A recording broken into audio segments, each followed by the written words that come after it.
Yes, I think we will give it a minute more, just to make sure that people have time to join.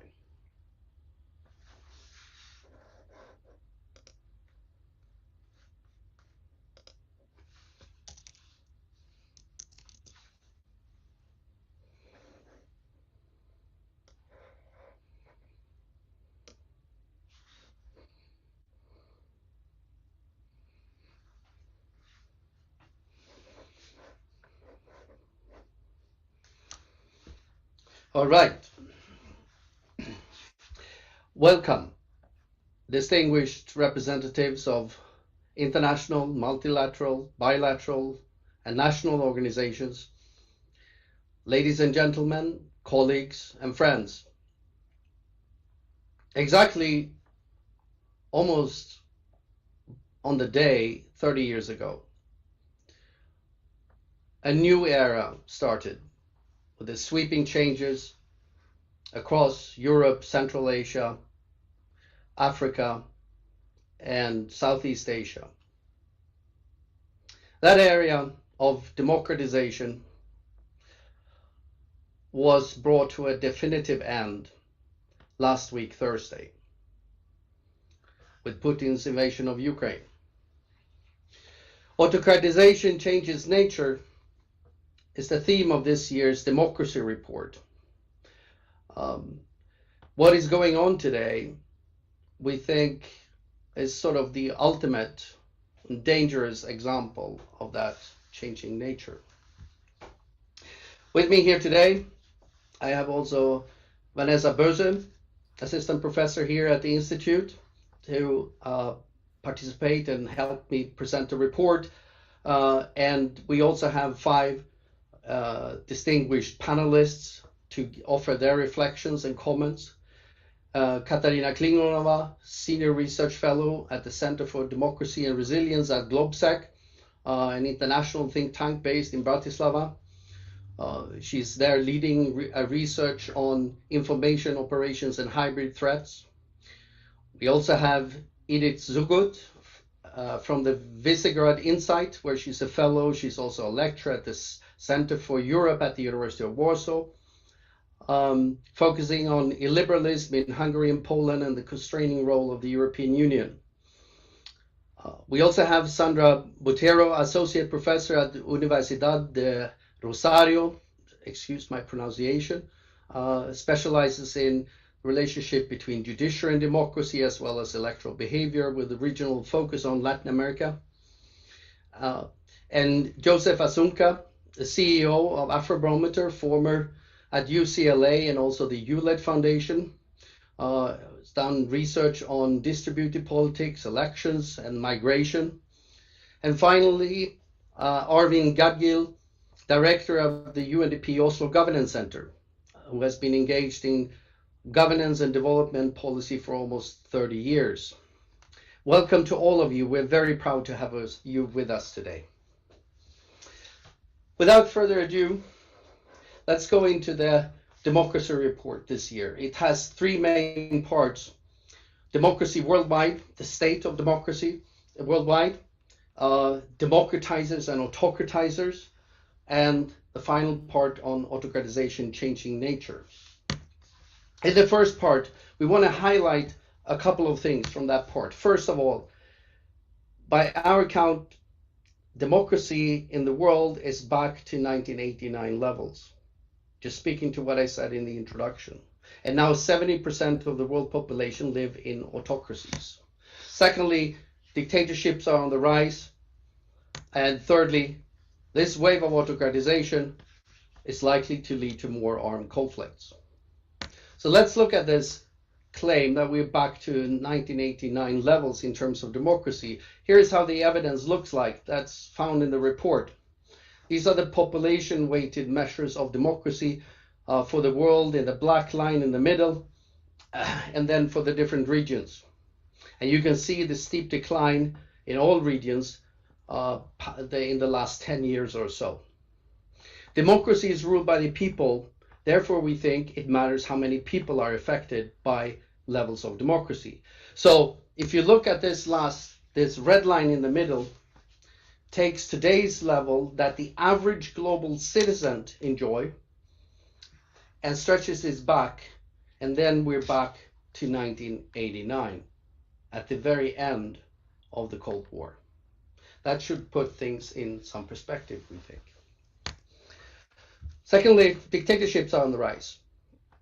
Let's look at the evidence for this. So we take the same underlying data, use the regimes of the world measure that distinguishes then countries into different types of regimes.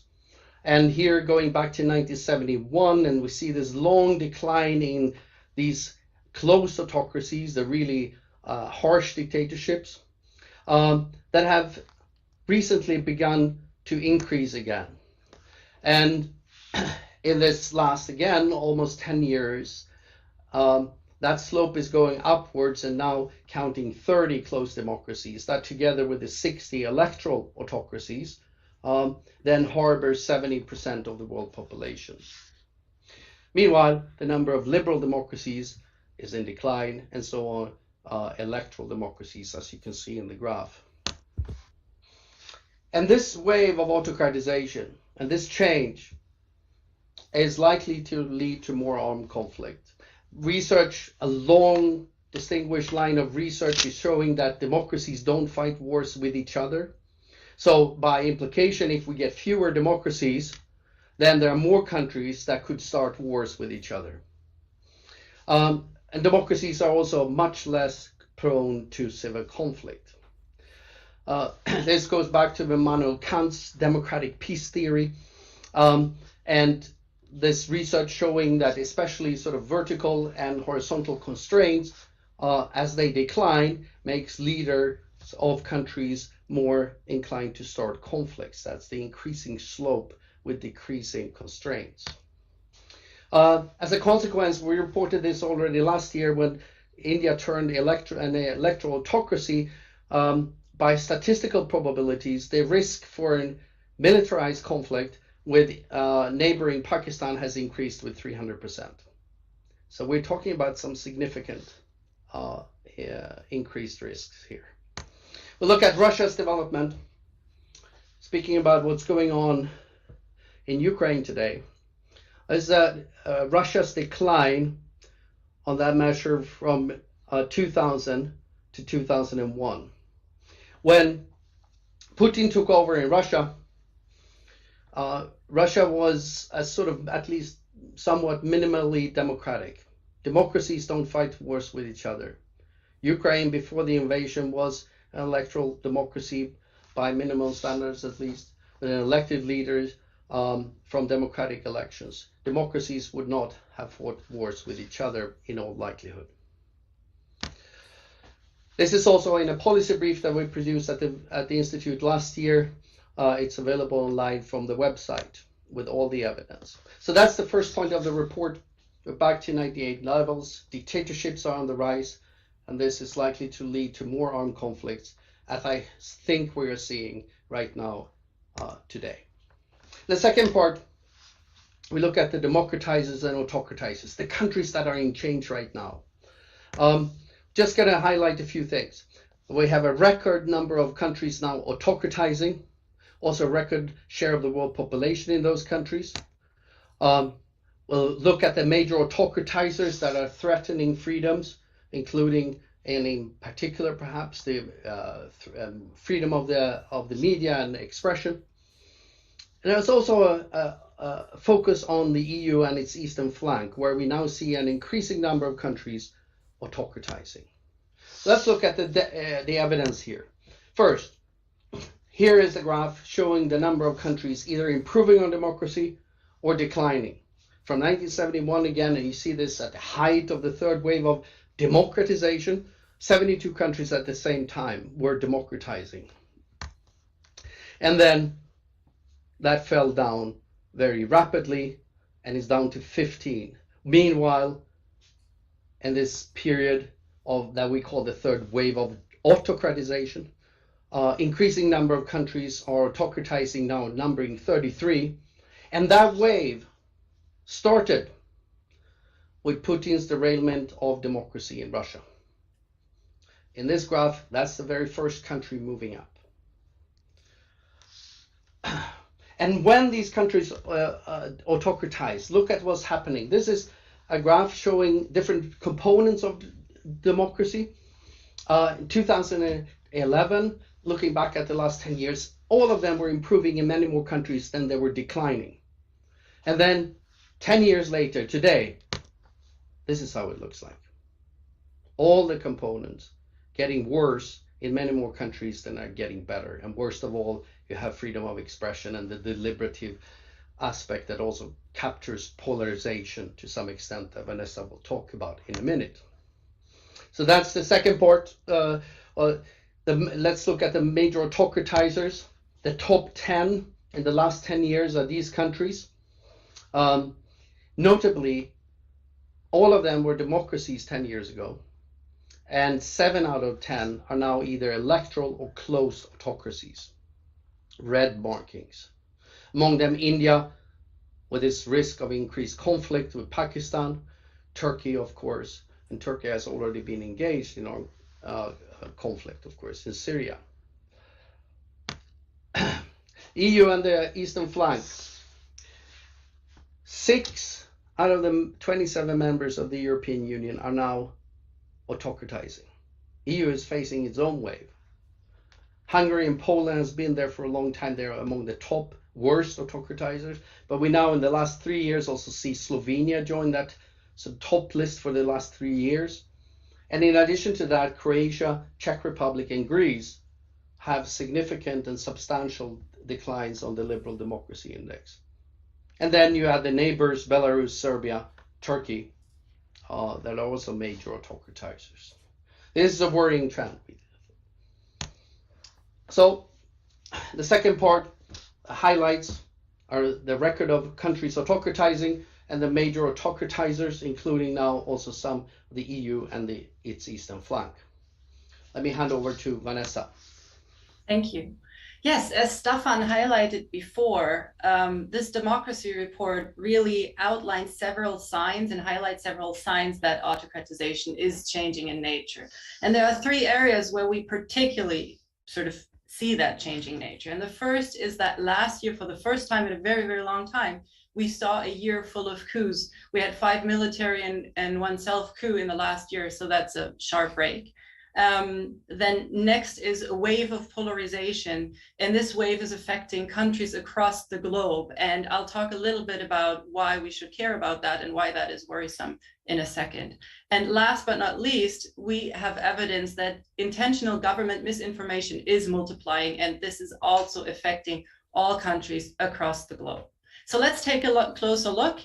The year of coups. So last year, as I said, 5 military and 1 self-coup, and that has been labeled the epidemic of 6 coups in 2021. And that is a sharp break from the average of 1.2 coups per year since 2000. And so that to us is suggesting that rash actions are becoming more common in a less democratic world. Autocrats are becoming bolder. Now let's look at the second point, the wave of polarization. Basically, polarization, or what we've seen, is that polarization escalates towards toxic levels in 40 countries, and that also contributes to the changing nature of autocratization. Let's take a closer look at that. Here on this slide, we are showing you the extent of this wave, how many countries are affected. If you look at the upper left triangle, at all the countries that you see listed in the upper diagonal in this shaded area, all these countries are countries where between 2011 and 2021, polarization got significantly worse.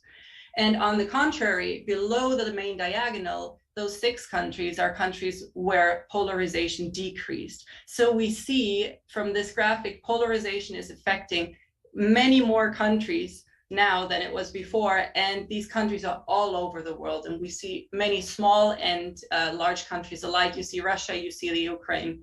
You also see the US. So this is a global phenomenon. Now, why should we care about polarization? Why is this so dangerous to us? Why is this a sign of autocratization changing nature? Let's look at the next slide. Polarization and autocratization mutually reinforce each other. They move together. So what we've plotted here, what you see here are our 5 top autocratizers. So those are the top autocratizing countries this year. And what you can see is we've plotted 3 different measures that sort of capture aspects of polarization of society, political polarization, and the extent to which political parties use hate speech. And what you see across each of these plots here is that as polarization increases, as it goes up, the level of liberal democracy goes down. The level of liberal democracy here is the dashed red line that you see. And this is by no means a fact that these are the top autocratizers. This is something that we see across the board happening in many, many countries. Polarization and autocratization move together. Yes, and the third area where we see signs for this possibly changing nature of autocratization is government misinformation. Basically, what we've seen is that autocratic governments increasingly use misinformation to shape domestic and international opinion in their favor, and we take this as a signal of emboldened autocrats. And to illustrate this, on the next slide, we have a picture for you, a graph, and this shows the extent to which governments rely on social media to spread information domestically.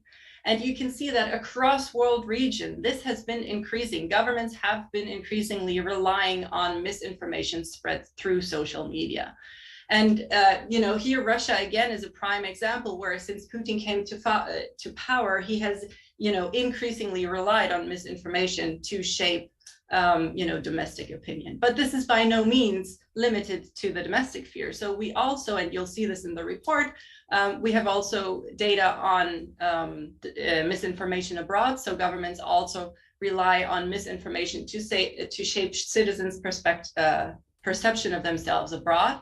An example here could be China and the misinformation also regarding Hong Kong. And sadly, what we also see is that this is not limited to influencing citizens' perceptions, but we also see, and we also have evidence, scientific evidence, that autocracies provide less reliable and less transparent official statistics. And so with this increasing third wave of autocratization, we are suddenly facing a problem where we increasingly cannot really rely on data, official statistics that are supplied from autocracies. And then suddenly this is creating a lot of problems in terms of policy recommendations. How do we proceed if we cannot trust the data? So in sum, we see 3 clear areas where we would say there are signs that autocratization might actually be emboldening, might be changing in nature. Thank you, Vanessa. And all of this is in the report and much more, of course, and we might hear from the panelists on additional aspects. Autocratization, Changing Nature, the Democracy Report 2020, also available for download on the website, along with the data set of the version 12 of the V-Dem dataset that we launched today. And Vanessa and I also want to express our sincere gratitude to the entire V-Dem Institute team who have pulled together so hard over the last year to put us where we are today. On that note, let me invite the first panelist, Katarína Klingová. I'm sure I mispronounced your name too, from GLOBSEC. What are your thoughts and reflections? Good afternoon. Thank you very much for producing such a fascinating, timely, but extremely worrying, report. Thank you very much for the invitation and opportunity to reflect on it. It's a great pleasure to be here. Your findings are extremely worrying, but at the same time, they're really not surprising. We ourselves have been monitoring disinformation since 2015 in the region of Central and Eastern Europe. And a lot of things that you pointed out very clearly, and especially when you do that 10-year comparison, is not that surprising, but it's utterly worrying that you have 20% of European countries, meaning countries that are members of the European Union, that are undergoing autocratization, which is unbelievable. I would say that the number is a bit higher. I think that sometimes countries, including my country, Slovakia, look sometimes very nice on a paper, but the polarizations level of disinformation and things that can really change from one day to another depending on the type of crisis can be actually worse than some policies on a paper. I very much appreciate the fact that you're looking at the toxic polarization, which you pointed out is in 40 countries. And indeed, it is a vicious circle that is out there.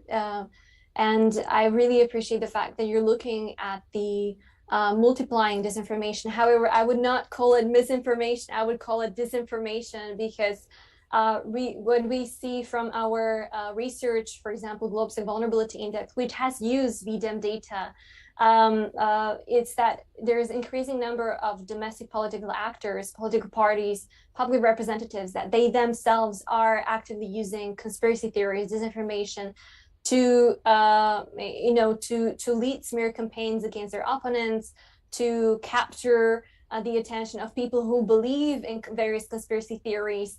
And from our pollings, we know that from country to country, you have a huge segment of society that actually believe in conspiracy theories.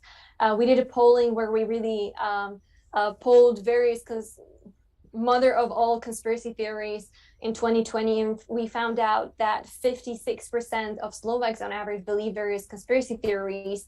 Bulgarians were closely behind Slovaks. So it is utterly worrying, because there are intensive smear campaigns being waged against media, journalists, CSOs, and this is something that needs to be broken. This vicious circle needs to be broken. But just to keep my remarks short, for me, it was surprising that we see a decline in various policies in Austria.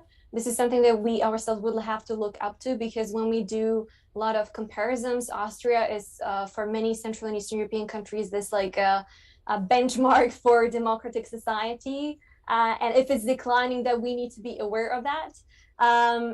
Some of the findings, on Hungary, Poland, were not so much surprising, but when I look at the polarization of society and compare Czech Republic to Slovakia, I think Slovakia is much more toxic, much more polarized. So I was surprised that it was not the other one, the other way around, that Slovakia was not mentioned in particular paragraphs, but it was Czech Republic mentioned in those particular paragraphs. And one fascinating thing for us even to look up to is, the drastic decline in liberal democracy in Slovenia. Everybody has been for the past several years paying attention to what is happening in Warsaw and in Budapest, but we need to be paying attention, very close attention, to what is happening in Ljubljana and how they're eventually interconnected, and how many Trojan horse do we have in Europe, especially in the times when we might face escalations of war between European Union, NATO, and Russia. But of course, nobody wants to have that kind of situation. But we need to take into consideration that our alliances, our unified foreign policy can be sometimes underestimated by our own allies, people that are in European Union or NATO. So I'll end here. Thank you very much for producing a fantastic report, and I'm looking forward to the debate. And thank you for your comments and reflections. And let me just say, I couldn't agree with you more on the misinformation or disinformation part. I've said frequently last year, democracy dies with the lies. There is no vertical accountability, and horizontal accountability can build on a heap of lies. So thank you very much. And let me then ask Edith Zgut for your reflections and comments. Thank you, Staffan. I'm also very happy to be here. The report goes without saying, it's a terrific piece of work, and congratulations to the V Democratic team to produce it. Let me just start by saying that you do a fantastic job, and I keep my fingers crossed for all of your future research to succeed. And I think my role here is a little bit similar to Katarína's, to flesh out some comments on the report as far as Central and Eastern Europe is concerned. And since my research focuses on Hungary and Poland, I would rather center my comments around these two countries. So these are two countries which are among the top major autocratizers in the report on a global scale, rightly saying so. Hungary has been downgrading to electoral autocracy, and Poland is very rapidly shifting to the same direction. And we just cannot emphasize enough that we are talking about two regimes which are part of both EU and NATO. And drawing upon my research, I just wanted to make 2 points based on the recent developments in these two countries. First is toxic polarization, and I believe this is one of the most important added value of your report, and I think that the political tools of this polarization is also changing at a very great speed in these countries. And I think that the war in Ukraine is going to accelerate it to the extremes, because this is like a perfect storm to deepen this kind of us between them type of division, both within the society and the political scene, and also because this is merging with the double crisis, both of the COVID and the economic implications of the pandemic. So just to give you a concrete example about war, right after Russia attacked Ukraine, the Hungarian government has launched a massive robocall campaign. Now, robocalls are just pushing the envelope to the Hungarian society and citizens that the united opposition is the biggest existential threat to the Hungarian nation. And the front runner who is challenging Mr. Orbán in the upcoming parliamentary elections is jeopardizing Hungary's safety. And the public broadcaster is also pushing the same envelope, like depicting the opposition as a traitor. There is a robust disinformation campaign prevailing in Hungary, delegitimizing the opposition, and not only through the media, but also through referendum and consultation and so on and so forth. In Poland, the situation is a little bit different in a sense that pro-Russian disinformation, which is very often being spread by the Hungarian pro-governmental media, is not an explicit tool here for the government to polarize society, but there is a very similar zero-sum game here, where the government is depicting the opposition or any dissidents as existential threats, like labeling them as the coalition of the deaf. And the problem is that this type of polarization is predominantly elite-driven. It is dominated by the parties and the leaders, and their polarizing tools are changing too, as I said, because I think it's even more worrying, especially in Hungary, that a low-intensity political coercion is being used against these actors. So state authorities and tax office are very actively punishing and raiding key oppositional figureheads, both civil and political actors. And very often intimidation tactics are being accelerated against these actors. And it goes hand in hand, as I said, with a massive social polarization, naming, blaming, and shaming sexual, ethnic, and national minorities.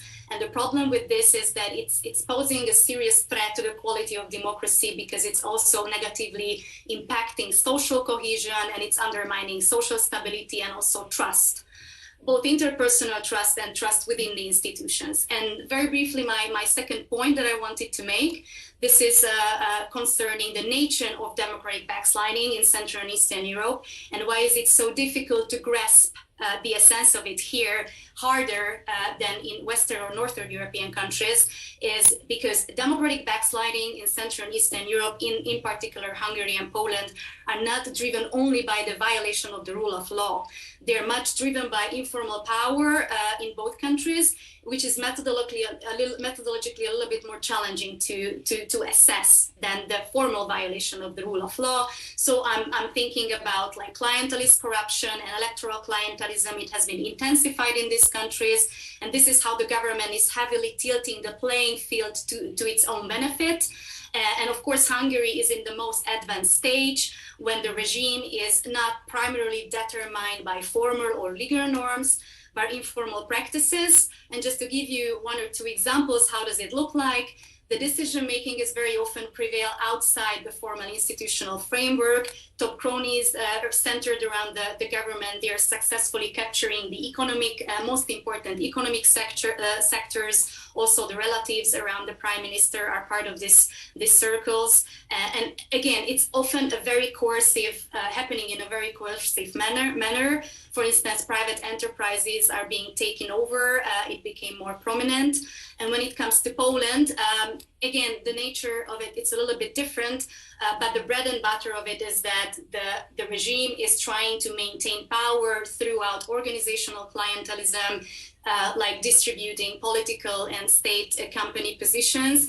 Again, often in a very coercive way. That's, at least that's what my research, empirical research shows. So, and it doesn't end with clientelist corruption. They are very often intimidating marginalized groups as well. So there is a massive amount of electoral clientelism as well. So as you can see, this is a very complex, multi-dimensional phenomena, which also I think tells a lot about the degrading quality of governance in these countries. And the point is that legal scholars are very often struggling to conceptualize this kind of erosion of rule of law, because it's not only about formal or legal changes. And this is why I give a huge credit to the V-Dem team and your report, that you are trying to employ a lot broader conceptual and methodological approach to grasp the essence of this democratic deterioration, because only by legal means it's very difficult to I would say, to assess it in our countries, at least in Poland and Hungary. And I would stop here and happy to discuss during Q&A. Thank you. Thank you so much for those reflections, and what you're talking about in these two countries reminds so much about what we saw earlier that Putin did in the early stages in Russia. So it's just a reminder of how autocrats and wannabe autocrats around the world copy from each other. Now, let's move over to Latin America. And Sandra, very nice to have you here today and offer your reflections in light of the report. Thank you for the invitation, Staffan, and thank you to everyone who is listening to us today and to the whole V-Dem team. I want to highlight 2 points in the reports with regards to Latin America specifically. And I want to invite us all to think about what the worldwide trends that the report identifies might mean for the region. So this report in particular with regards to Latin America includes a bittersweet distinction. Latin America is today one of the most democratic regions of the world. This is not because democracy has grown in Latin America, but because it hasn't receded as strongly as it has elsewhere, because it's actually back to 1990 levels. So for us who are scholars of Latin America, people who live in Latin America, this might sound even counterintuitive or surprising. And like I said, it's a bittersweet distinction, but it's an interesting dynamic in terms of our history of democracy. I also appreciate that the report highlights democratizers and autocratizers, right? So we see improvements in Bolivia, the transition from an electoral autocracy to an electoral democracy. The report signals to improvements in Dominican Republic and Ecuador. And I was also struck by the observation that in general in the region, the judiciary's ability to constrain the executive has improved. I think this is an important point because for decades, and we know this because of our history of authoritarianism, judiciaries tended to be more dormant powers in the region. And to a certain extent, of course, they continue to have many problems, but it's interesting to note these changes over time. Of course, there are also very concerning trends in the region, particularly in terms of autocratization. And I think the report is very good at highlighting, identifies correctly what are clearly 2 very problematic situations in the region. El Salvador with Nayib Bukele, where the deliberative aspects of democracy, consultation, but even the exercise of constrained power from the executive has suffered tremendously over the last couple of years, and this reflects very clearly in the report today, with El Salvador being downgraded to electoral autocracy. And also in Brazil, where we have seen over the last couple of years also a populist and anti-pluralist leader effectively erode many elements of democracy. What I would like to close with is to encourage us all about what the bigger trends that Staffan and Vanessa talked about at the beginning of their presentation will mean for Latin America in the coming years. This is a big election year in Latin America. So Costa Rica, Brazil, Colombia are getting ready for major presidential elections, and several other countries are also preparing for big elections in the next year. So I think the global trends in autocratization that the report highlights, and especially the changes in the nature of autocratization, have very deep implications for democracy in Latin America. The report emphasizes how freedom of association and attacks on civil society are some of the preferred tools of autocratizers in the region. And I can think here very clearly of the examples of Nicaragua, El Salvador, and even Venezuela, which is already, of course, in the autocratic camp, but where these practices are still observed. And especially the other two, that though the report contains many more examples and signs for concerns from other regions in the world, I think what is happening with freedom of expression and with polarization is equally concerning for the Latin American region. So, for example, particularly with regards to the media, places again like El Salvador, Nicaragua, really most of Central America, are places where we should be very attentive to these developments. And even in countries that are in the more gray or blue area of the V-Dem classification, like Mexico and Colombia, in particular, where journalists are being strongly attacked. And finally, in this electoral year for many countries, and the next one, polarization is, I think, something that also begins to gain traction and more relevance in Latin America. Many Latin American countries are in the red in V-Dem's map for polarization: Chile, Brazil, Peru, Bolivia, Mexico, Nicaragua. So much rights, for example, on how the constitutional process in Chile will pan out, what will happen with the elections in Brazil, whether we will see these trends increasing or whether we will find avenues outside of this pernicious polarization. Thank you so much for the invitation to comment the report. Thank you, Sandra, so much for those important reminders and reflections about also the deeper implications. And I also noted the other day that Bolsonaro in Brazil, together with Modi in India, were among the countries that refused to impose sanctions on Russia in this context. Let me turn to Joseph Asunka and move continent to Africa, and also with your enormous resonance in the Afrobarometer data, and offer your reflections and thoughts. Great, thank you so much, Staffan, for the invitation. Thanks to the V-Dem team for offering us the opportunity to reflect on this report. Of course, as others have just mentioned, this year's report does paint a very sobering picture for all of us. The state of democracy in the world couldn't be bleaker, and I think and hope that this report is a call to action, because for all people who care about democracy, for people who care about making the world a better place for everyone, I think this is a serious, this serious information in terms of what is happening to the state of democracy. Oh. Can you hear me? Yes, now we can hear you again. Great, all right, thank you. Right, I always mention that, it is when people care about making the world a better place for everyone, anybody who doesn't care about making the world for everyone, or more care about just making the world a better place for themselves alone, it is only them that would want to go autocratic. And I can see the sense of, being personalistic in their drive towards, autocratization, perfectly because they want to, have things in a way that they think the world should look like, and of course in their own favor. So when I read last year's report, I had thought that report was kind of hopeful, even though I thought it was also sobering. And now after reading this report, I'm like, okay, last year's report was really good news, but this is definitely very bad news for us. And I want to commend the V-Dem team for this awesome work you do on the data, and especially the analytic insights that you generate from it. And I say this because just knowing what the bad news is a good enough thing for us to know that we cannot be complacent, because the more we learn about the direction and trajectory of democracy, the better for us to prepare as we face it. But to keep, in the interest of time, I want to just focus on two things from the report that are consistent with the research that we do here and across the African continent.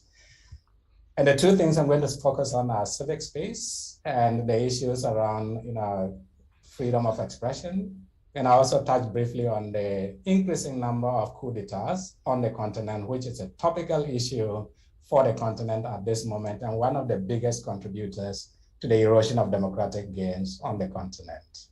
So first of all, on the civic space issue and freedom of speech and related civil liberties issues, our survey in recent times has actually shown a troubling trend, which is very consistent with what this report is showing.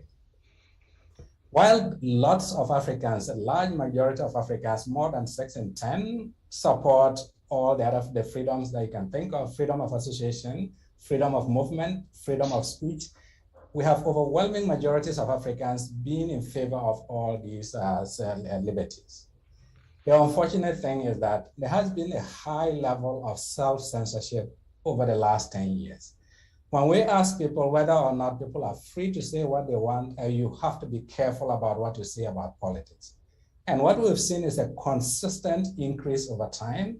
And the last time we conducted this survey, that was between 2019 and 2021, we had almost 7 in 10 Africans saying that they have to be careful what they say about politics. And I think this is a sentiment that is reflected in this report. I think it's just consistent with what we here are experiencing.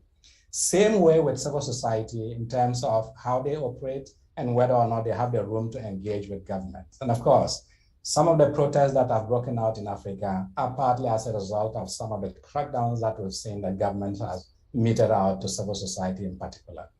And I like the fact that the report makes it clear that civil society is an arm of resistance for governments, incumbent governments, in a way that they believe if they crack down on civil society is their way to survival. And I couldn't agree more with that assessment.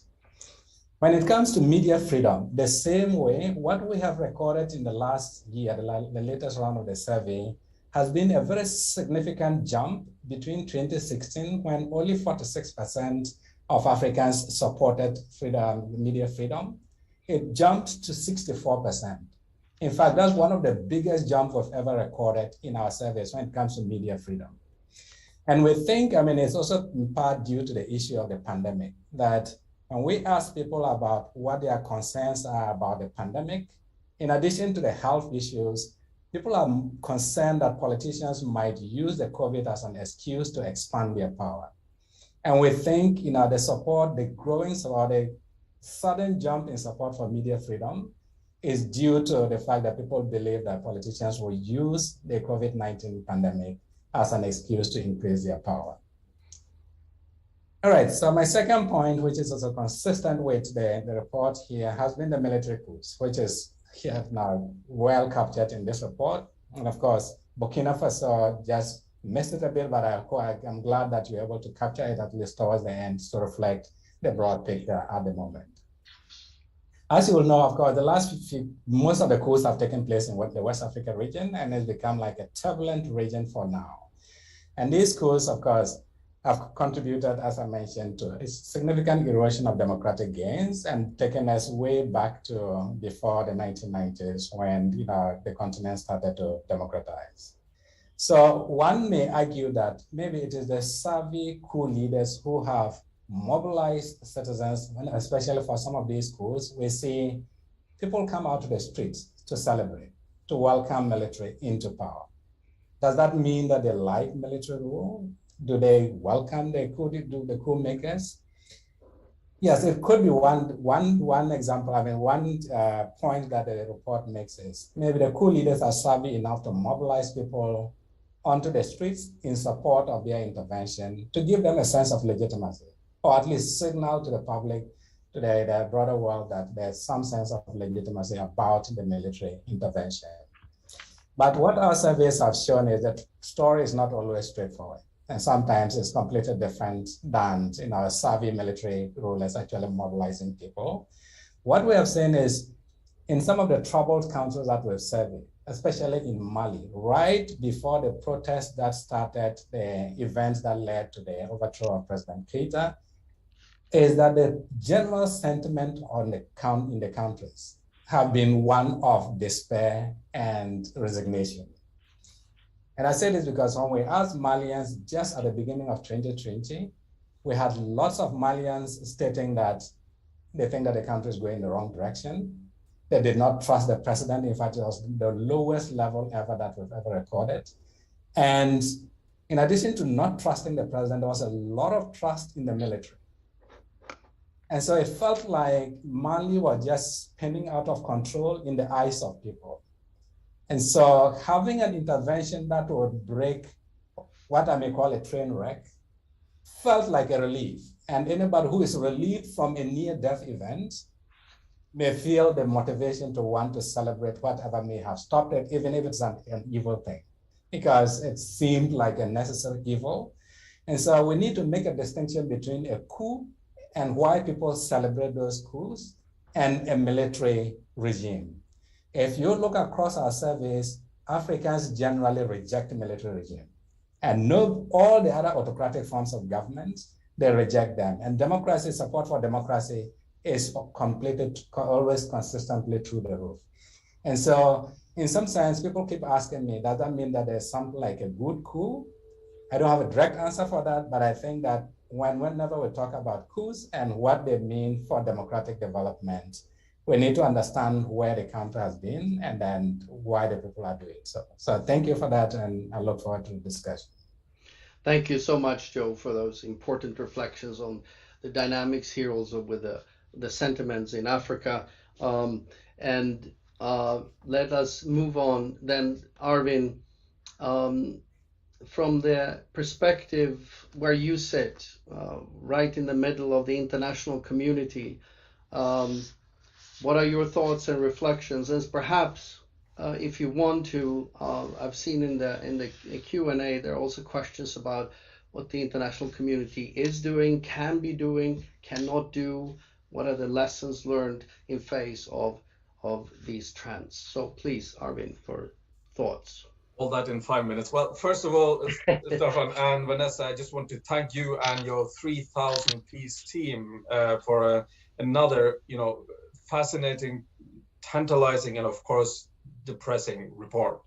For us, these kinds of reports are extraordinarily important for many reasons, and perhaps I'll explain that a little bit, because as the United Nations Development Programme and as Oslo Governance Center, we have sort of a dual mandate. We are supposed to provide thought leadership and knowledge and insight on the key governance issues around the world and help the UN leadership navigate them.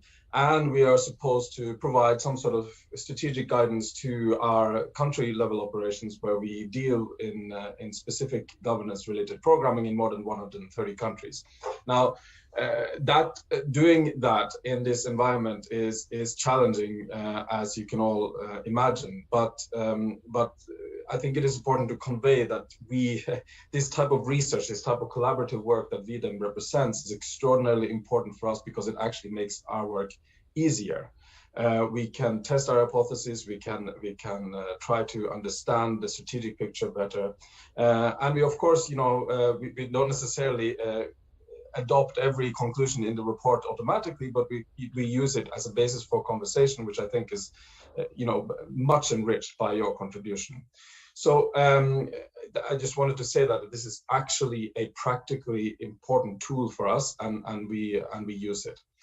Then I'll also just say that the global established norms on effective, accountable, and inclusive governance has not changed, right? So regardless of the practice of these norms, we do have established norms, and we will still, as a UN system, continue to work against against that order, right? That against those norms that are established, and make sure that we do whatever we can to make those visions that are agreed upon in the international system reality. So I just want to underline that the international community, through its organizations and collective organizations, have established norms. They do not change because of the practice of those norms changing. Now, for us being active in so many countries, this does, however, we have to relate to reality, and for me, I mean, I think it's fascinating to listen to all these presentations today from Katarína, Edith, and Sandra, and Joseph, who all touch upon these different ways of correcting or fixing the problem, to put it simply.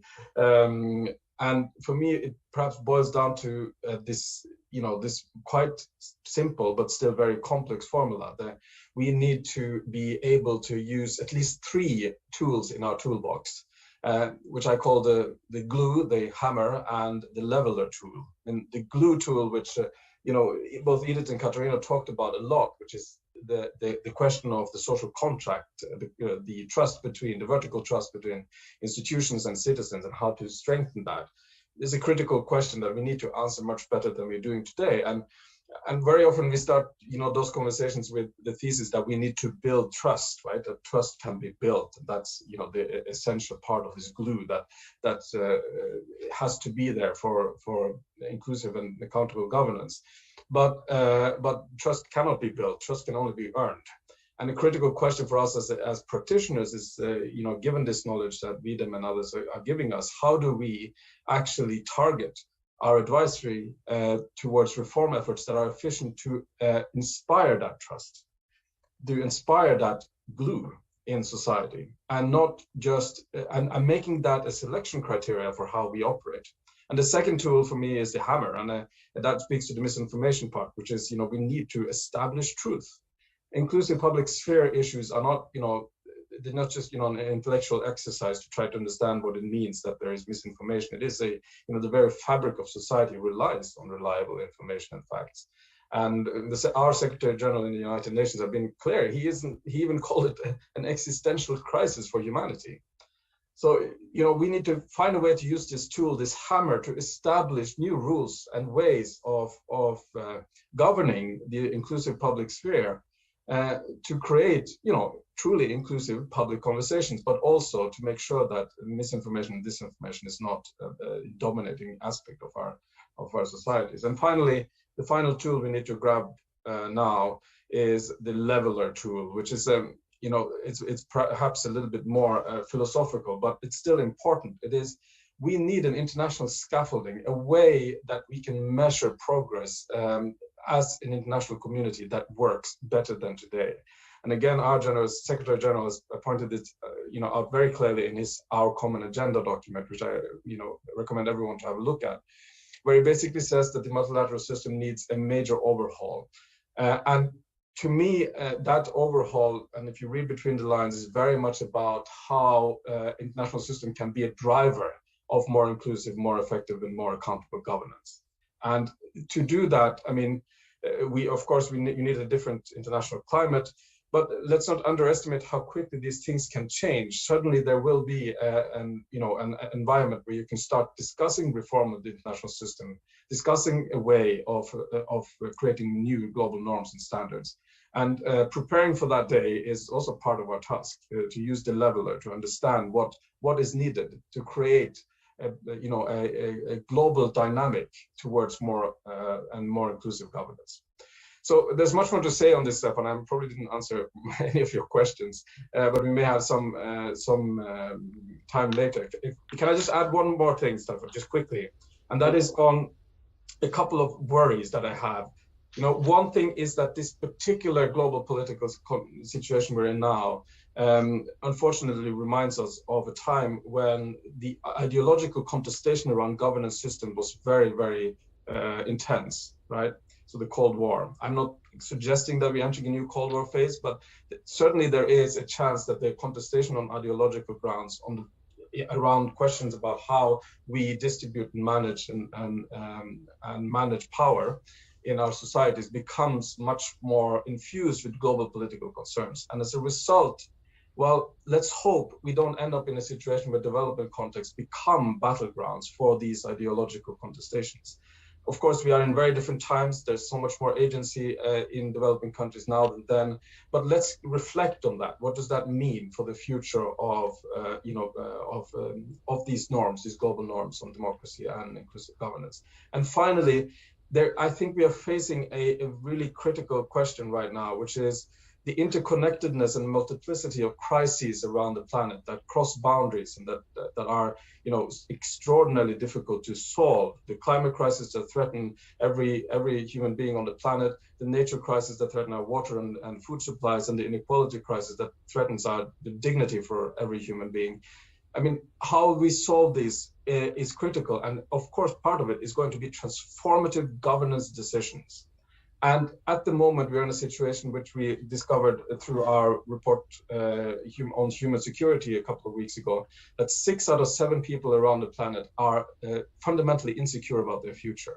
Now, why is that particularly bad news in this regard? Well, it has to do with the fact that insecure people are not willing to accept a lot of change. We know this from research. So at a time where we need transformative change, we're in a situation where our citizens not necessarily have the appetite for transformative change. How does political leadership step up to that challenge? And what sort of inclusive, accountable, and effective governance systems are needed to actually make those transformative decisions a reality? Sorry, Staffan, for being long. Thank you very much.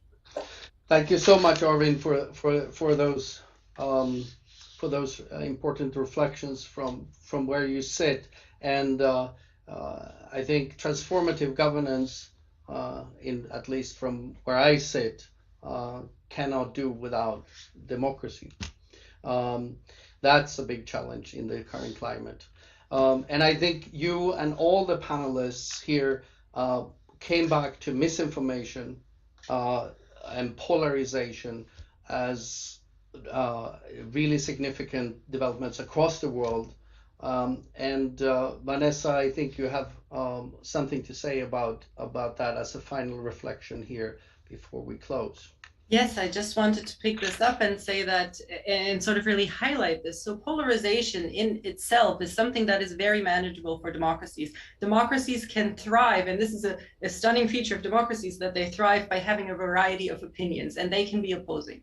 What the problem starts to begin when polarization becomes toxic. So when you fall in two groups, when you have us versus them. And in 2020, actually, the V-Dem Institute, my colleagues published a resource guide called the Resource Guide of How to Fight Illiberal Challenges to Democracy. So if you're interested, take a look. And my colleagues have outlined how it's critical to engage, to counter polarization. So the antidote, so to speak, is to find moderates and engage with others who are still able to engage with you. Try to find common ground, keep up communication. But at the same time, be very clear whenever democratic principles are violated, and say, okay, this is about how far we go. And so I just want to encourage you to take a look at the resource guide available on our website. But also, I just coming back also to the misinformation, disinformation part, and the hammer that Arvinn mentioned, I'm really hoping, and I think this is what we're all doing, Staffan and the entire team, that we can contribute as a Democracy Research Institute with this report, but also with other projects that we're running, like the Case for Democracy, where we gather scientific evidence on the benefits of democratic governance, where we can contribute to countering misinformation and to actually spreading facts about what we know are the effects of certain political institutions. Thank you. I apologize to everyone who has posted questions in the Q&A, and we haven't been able to bring them up here. And I would just like to thank all the panelists for your important reflections that, in my mind, even buttress the sense we had when we were writing the report, and hence the title, that autocrats and wannabe autocrats are becoming bolder and taking more decisive action. And in the most extreme form, after 20 years of derailing all aspects of what was once a bit democratic, at least in Russia. Putin went to war. I think that's a worrying prospect for the future. And maybe we should have removed the question mark about whether autocratization is changing its nature in hindsight. But this is where we are, and this is the report we have put out. And we hope that it will be useful to many of you in your future thinking and analysis of what are the trends and developments for democracy and autocracy around the world. And we also hope that you will find the newest version of the V-Dem Dataset that's also available now for download from the V-Dem website, useful in research, in analysis, in advocacy around the world. Thank you everyone for attending here today. Thank you, special thank you to the panelists who offered your insights. Thank you to Vanessa, of course. We thank each other here, and the entire V-Dem Institute team and the broader international collaboration in V-Dem. Thank you everyone, and by this we close.